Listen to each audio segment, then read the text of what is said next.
El origen extraterrestre. El universo de los dioses.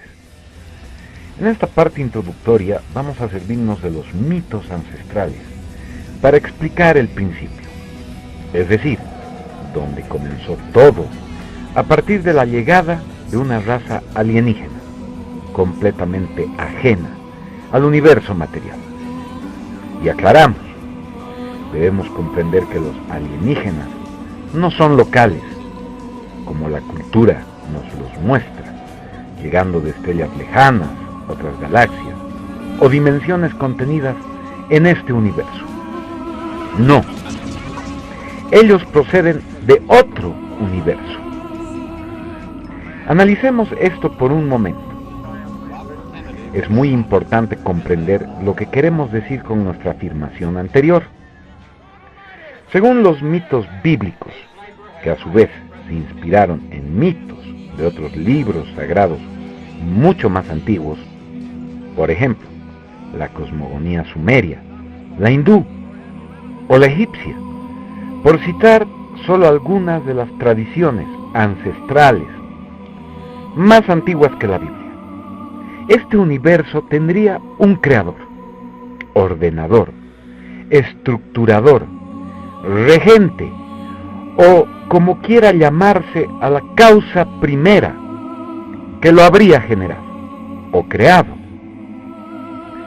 Este ser de fuego, infinito, omnipresente, omnisciente, todopoderoso, proviene, según las tradiciones, en este caso rabínicas, de un lugar que está más allá de todo lo creado por él.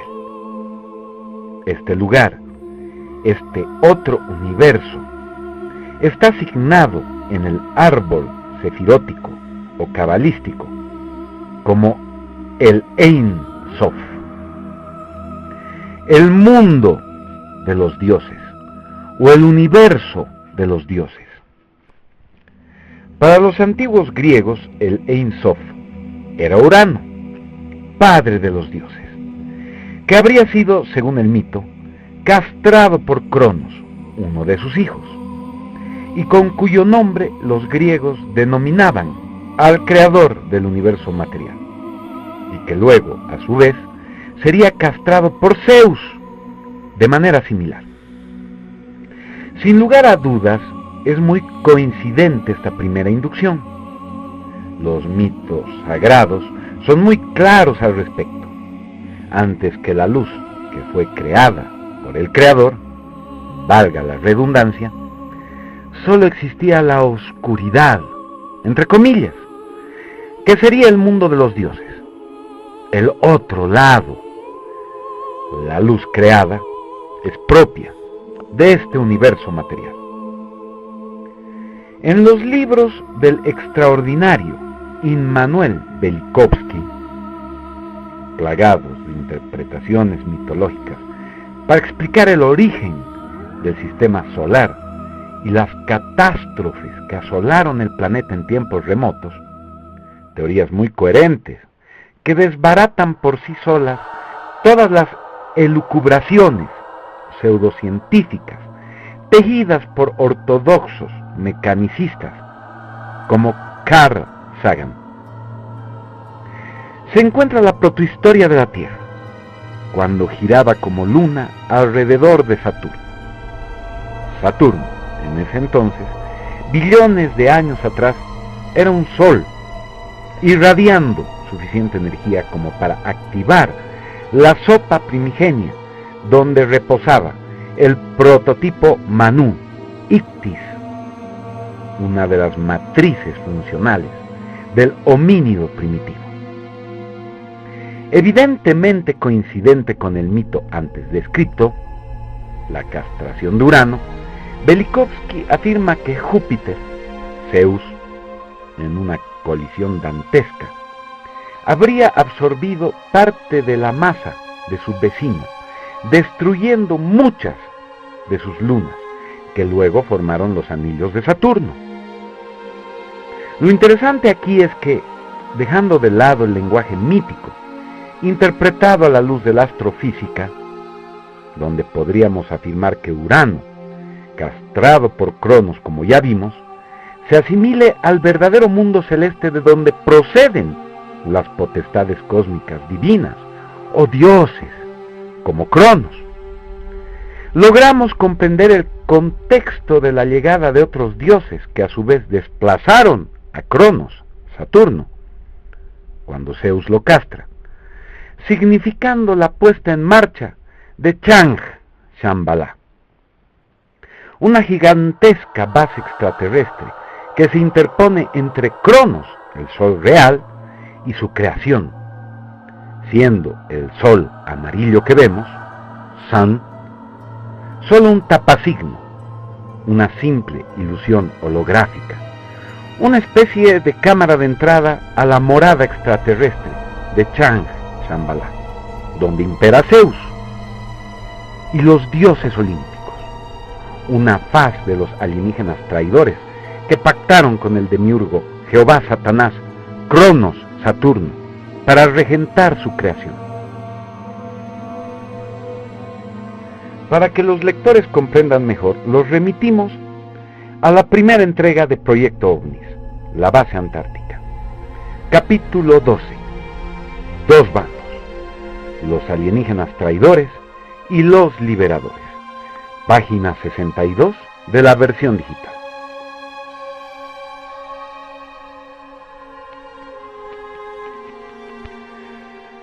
Recapitulando, la serpiente, los alienígenas traidores, provienen también de ese mundo generado de dioses o supersol, de un universo inimaginable para nosotros, llamado en la mitología griega Urano, así como Cronos, y traición mediante a otros miembros de su propia raza, Zeus, a los cuales encadenaron a los ciclos de vida y muerte del homínido, cuya matriz íctica ha sido modificada, para eso se construye la base de Chang, Shambhala, rigen ahora la creación material. Sin embargo, recordemos que también Zeus representa al liberador que junto a Hades y los titanes o cíclopes luchan contra Cronos. Es que Zeus es también la faz del gran jefe de la raza alienígena encadenada, que se habría manifestado en la remota Atlántida, Poseidón, y que junto a Hades, un alienígena liberador, vencieron a Cronos, liberando a muchos de ellos. Es la gran batalla épica que narra el Mahabharata, la terrible conflagración atlante que acabó con esa civilización, y cuyo eco reverbera cíclicamente cuando la sangre pura de los pueblos que descienden de la raza de la serpiente, Zeus, se orienta al origen, reclamando la liberación. La penúltima batalla de esa guerra esencial fue la que conocemos como Segunda Guerra Mundial. La batalla final está aún pendiente. La siguiente inducción es un poco más compleja de comprender. Veamos esta afirmación de las Sagradas Escrituras.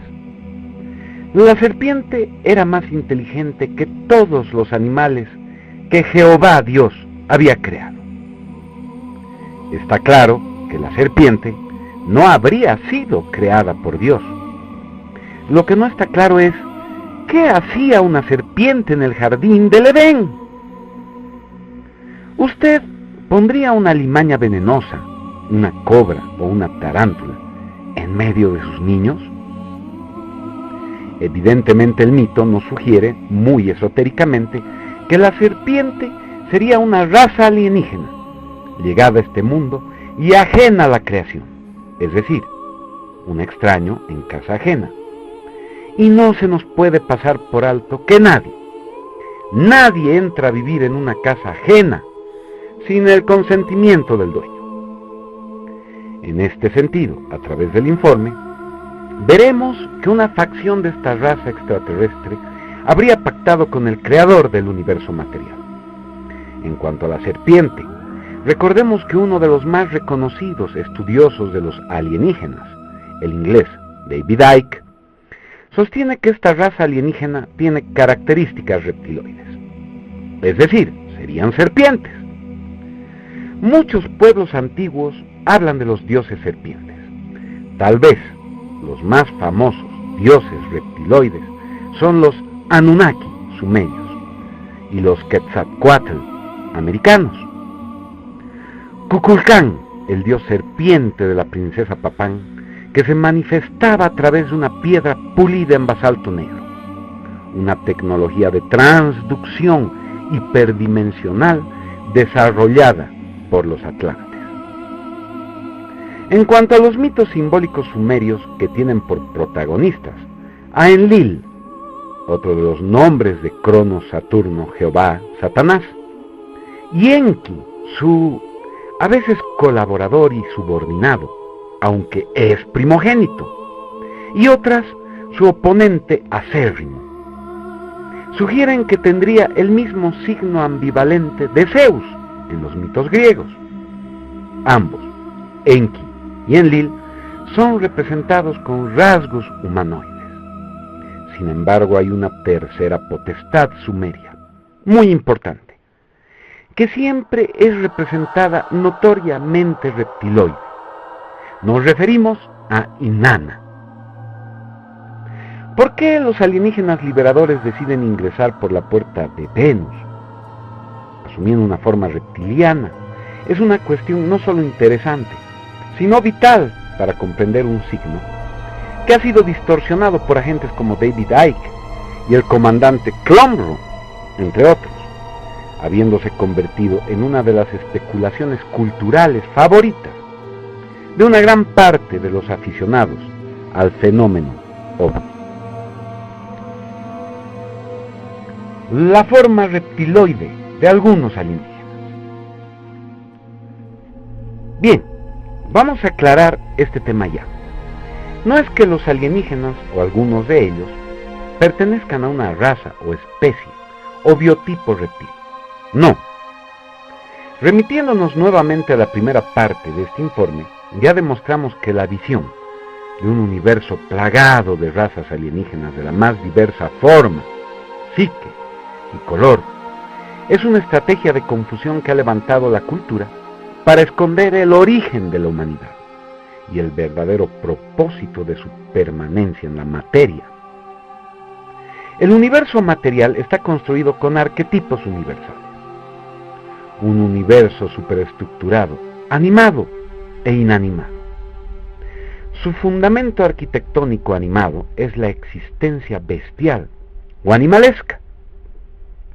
Dicho de otro modo, todas las matrices axiales corresponden a formas animales de las cuales se desprenden un sinfín de posibles variables o matrices operativas en determinadas edades o ciclos cósmicos. Los hinduistas llaman estos ciclos de manifestación cósmica Manvantaras. En su momento hubo un mundo reptiloide, el Jurásico, supuestamente hace 60 millones de años y en cuyo eslabón filogenético más alto, es dable suponer que hubo una criatura altamente evolucionada, capaz de desarrollar cultura o poner sentido al mundo. Una especie de ser racional de tipo reptiloide que se extinguió junto a sus hermanos más toscos y bestiales, los dinosaurios. El contexto de la presente edad que siguió a ese fallido intento del demiurgo que acabó con una extinción masiva es nuestro mundo actual, mamo animal, de sangre caliente, con N variables biogenéticas y formales, entre ellas una especie de tipo humanoide capaz de convertirse en una criatura inteligente y autónoma, postora de sentido. Es decir, todos estos mundos posibles corresponden a matrices propias de esta arquitectura universal. Son modelos preexistentes creados y de los que los alienígenas echaron mano, pues estas potestades cósmicas proceden de otro universo muy superior a este que hemos descrito y en el cual las formas son una limitante fuera de lugar. Estos seres extrauniversales no pueden ser abarcados por una matriz formal. Vamos a explicarlo de una manera más sencilla. Para ingresar a este universo formal, los alienígenas debían formalizarse, y por razones que nosotros afirmamos fueron estratégicas, decidieron hacerlo en la forma reptiloide de sangre fría. No es que, como la cultura nos los muestra, pertenezcan a una raza reptil, ya que al ser seres increados, no creados por Dios, se encontrarían fuera de cualquier determinación arquetípica. De entrada diremos que el motor de este mundo contexto, de Manvantara, es la pasión, que como compleja función psicobiológica, solo puede manifestarse a través de un vehículo, la sangre caliente.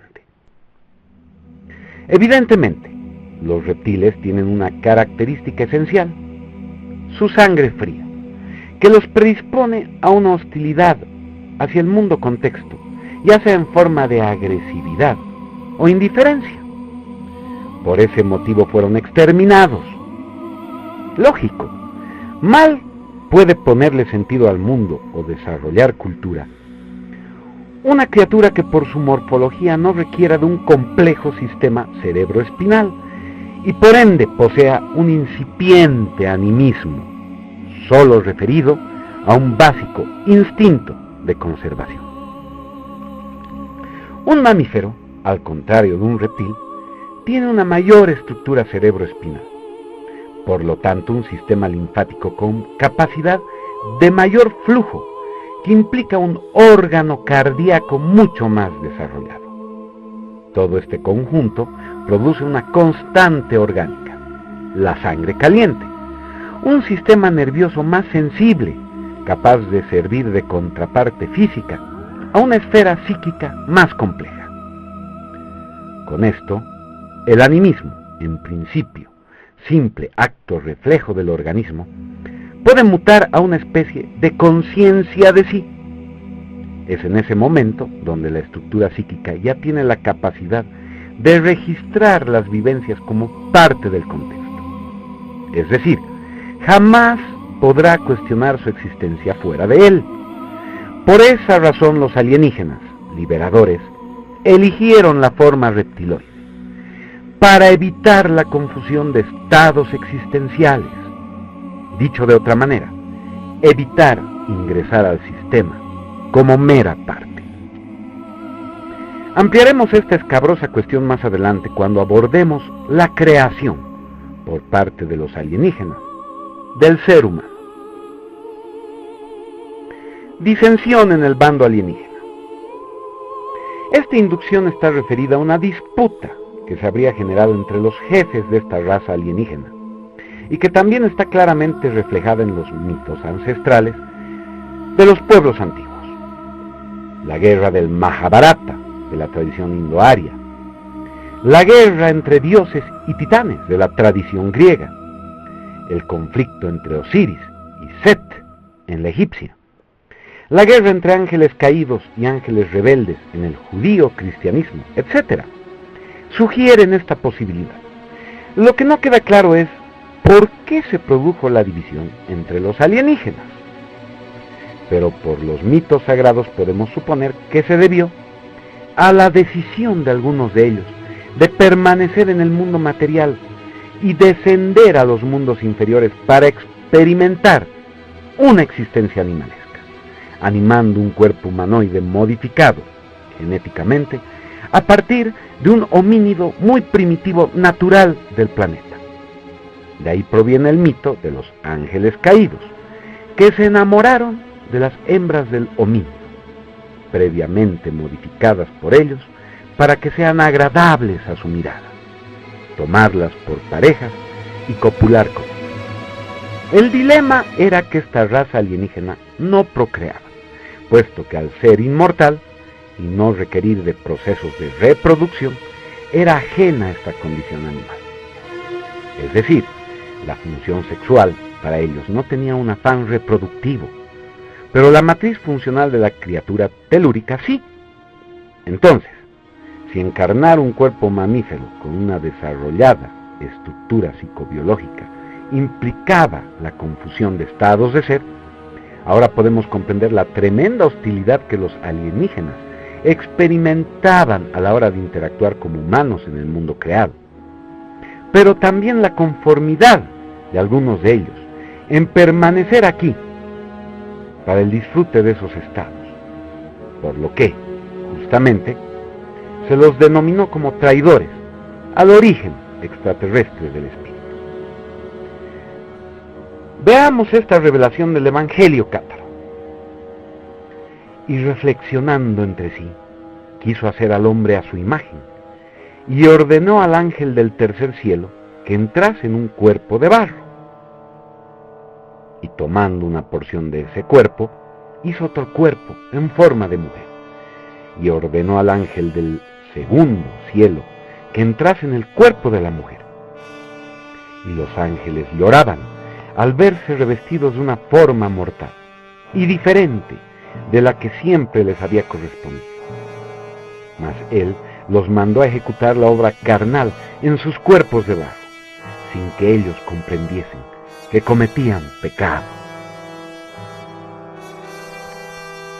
En el mundo creado, caracterizado por la bestialidad y la existencia mortal, la cópula tiene un costo, la descendencia.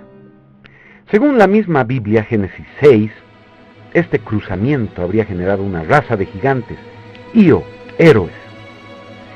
Este encadenamiento, la caída de muchos miembros de esta raza alienígena a los mundos inferiores, provocó la ruptura con aquellos que no habían pactado con el Creador y se propusieron liberar a los caídos, iniciándose la guerra. De ahí que Inanna, que se opone a los designios enlilitas y enquilitas, es representada como una mujer reptil, simbolizando la sangre fría que contrarresta el fuego caliente de la pasión animal. En este sentido, es tiempo de aclarar una importante distorsión cultural. Esta pobre visión de la mitología sumeria asimila a Inanna como deidad del amor y de la guerra, atribuyéndole la construcción de templos del amor, cuando en realidad Inanna instaura los primeros prostíbulos sobre la tierra, justamente para orientar a los caídos hacia la función no reproductiva de la sexualidad. En cuanto a su hostilidad, el símbolo de la guerra que porta, la cultura le achaca el epítome de diosa problema, precisamente por incitar a la rebelión contra el mundo creado. Desde entonces muchos pueblos han enarbolado el estandarte de Venus, la diosa del amor y de la guerra. Tal vez el pueblo más famoso que siguió radicalmente este modo de vida estratégico fueron los espartanos, tan de moda ahora gracias a la película 300.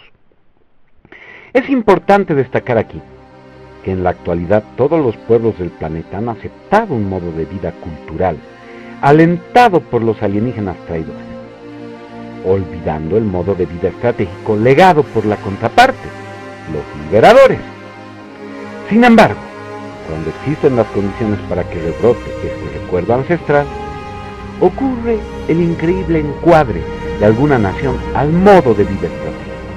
Ejemplo patente, la Alemania nazi, hace nada más que unas décadas, lo que quiere decir que es muy posible que ese legado se actualice en cualquier momento.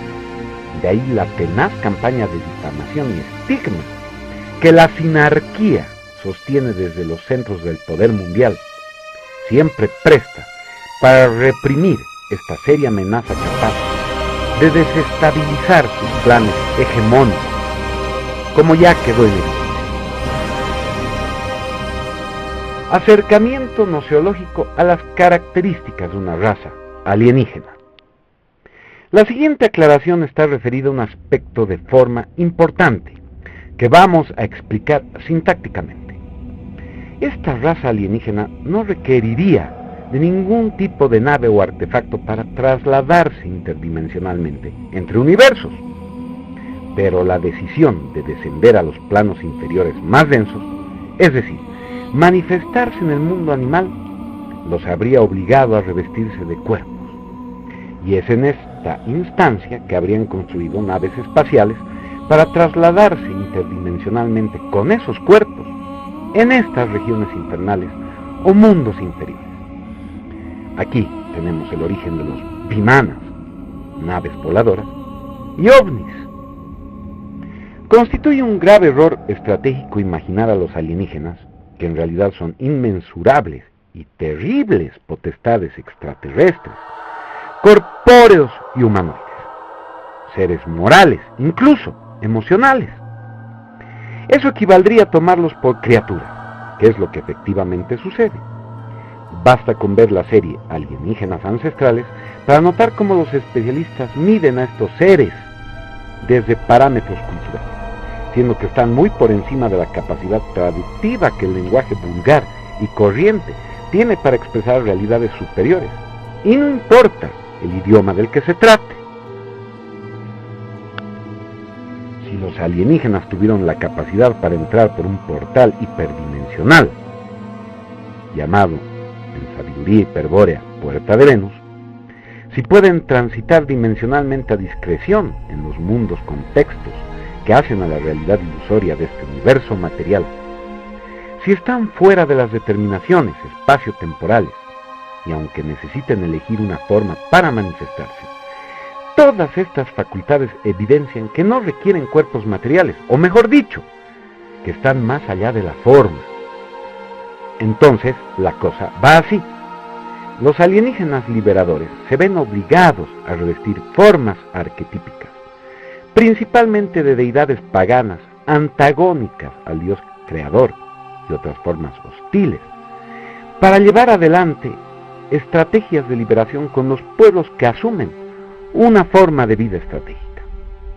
Por el contrario, los alienígenas traidores, al origen extraterrestre del espíritu, asumen formas arquetípicas angelicales y bellas para neutralizar las estrategias de liberación que emprenden los pueblos que llevan un modo de vida estratégico, así como también para interactuar con los seres humanos, principalmente en la función de ayuntamiento carnal con las hembras de la especie humana. En el proyecto OVNIS, la base antártica, profundizamos sobre esta metamorfología abarcante de la potestad o ser extradimensional en varios capítulos. Sugerimos al lector remitirse a la obra señalada para cerrar con la comprensión integral de este acápite.